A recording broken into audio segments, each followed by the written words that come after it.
এবার একটা জায়গা দেখাবো, যে জায়গাটা মানে একসময় ছোটোতে আমি পড়ে গিয়ে আমার যে জিভ আছে, জিভটা কেটে গেছিলো একদম অর্ধেক, সম্পূর্ণ একটু লেগেছিলো, কেটে গেছিলো একদম।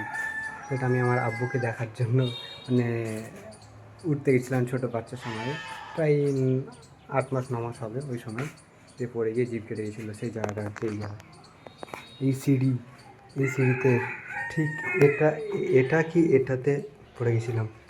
এবং আমার আব্বু বসেছিল এখানে চেয়ারে, এবং আব্বুকে দেখার জন্য উঠতে গিয়ে আমার পড়ে গেছিলাম, দিয়ে আমার অনেকটা জিভ কেটে গেছিলো, অনেক রক্ত, অনেক রক্ত বইছিল, একদম খেতে পারতাম না, শুধু আমার গলা ফাঁক করে, ললি ফাঁক করে মধু মধু খাওয়ানো হতো আমাকে, তাছাড়া কিছুই খেতে পারতাম না। অনেক কষ্ট পেয়েছি কিন্তু বুঝতে পারিনি, সেই ব্যথা আর না এখন। এখন অনেক ভালো আছি আলহামদুলিল্লাহ, আল্লাহর শুক্রিয়া, অনেক ভালো আছি।